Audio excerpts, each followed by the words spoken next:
Good morning, everyone. Today I'd like to just show you a really quick, fun little flower.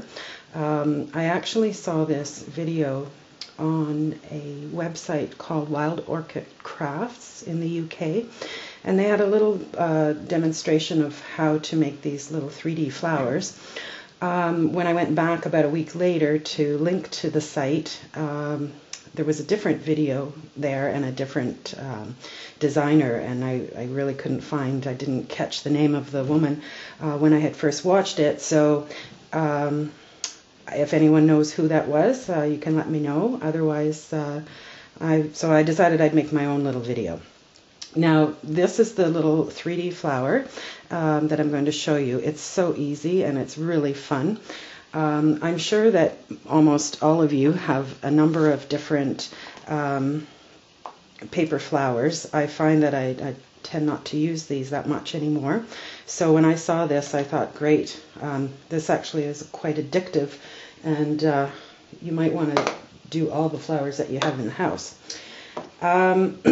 Basically, what you use is you take your little paper flowers.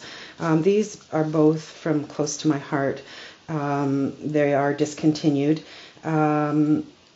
They're slightly different. If you see here, the petals are much more open, and here they're closed.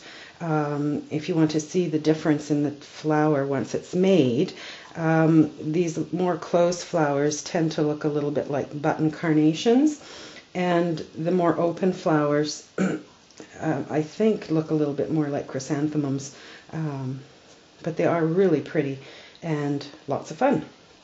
So I'll just show you quickly how we make these. So what you need is 5 flowers. Both sizes work really, really well. You will set one of these aside for your base. I believe in the original video the person only used 4 flowers, but I like how it looks with 5. It's a little more full. So you just take each flower individually, and they have an even number of petals. There's 12 petals on these.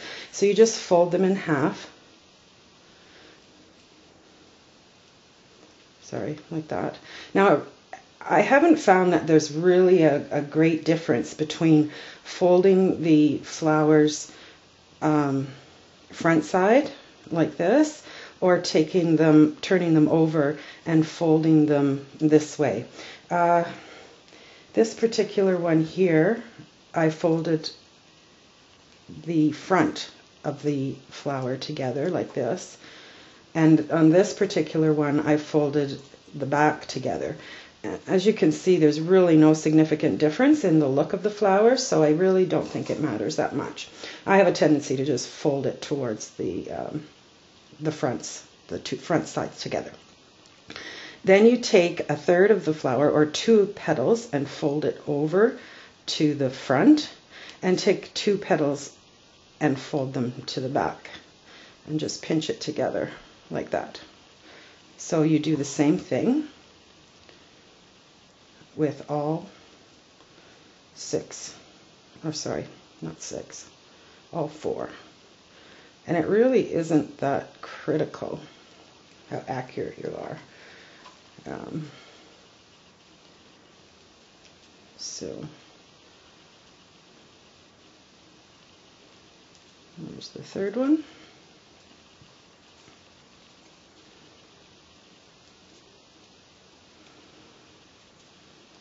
Two to the front and 2 to the back. All right. So then you take your base and you take your liquid glass and just, excuse me, put a circle of liquid glass in the center. Just a little note on liquid glass. Some people have problems with it hardening into the tip of their bottle, and having to either cut the end off, or I know some people put a needle or a pin in the end, but sometimes that rusts.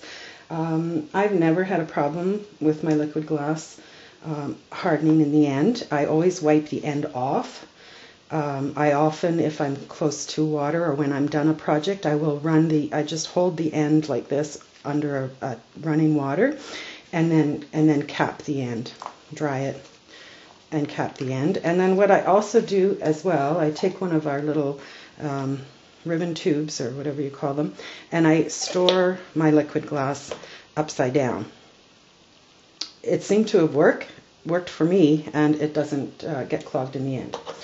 Now, if you have a glue gun, and you know where your glue gun is, I have a glue gun and I can't find it, this would work very well with a glue gun as well. It'd actually be faster. So I just take the petals, I take 2 at a time here, and I just sort of set them into the top half of my flower, and then I take the other 2 and set them into the bottom. Now, because I'm using, excuse me, because I'm using liquid glass, I'm going to have to hold this for a few seconds until it sets a little bit. If you were using your glue gun, you'd basically be done. So I'm just going to set that aside and let it dry. So there you have it. Great little flowers. Again, the more closed ones have a slightly different look to them. You can also then, if you wish, brush the ends with, I brush the ends of this flower with some Create a Shade paint. You could also add some re-inker to it and use another color. Say if you wanted to do that to one of the white ones, you could touch the tips of the ends with Create a Shade mixed with re-inker. I also tried using some of our Glitz glitter glue and put that on the ends of the tips of the flowers as well to give it a little bit of glitter. I tend to like things plain. So I think they're perfect for, this is a little gift card that I made to put on a small present. I also created this card very quickly to show off the flowers. I'm not really that happy with it. There's something off about it. But I'll see whether I revamp it or not. Anyway, there are your fun little flowers. I hope you have fun making them. Thanks for joining me.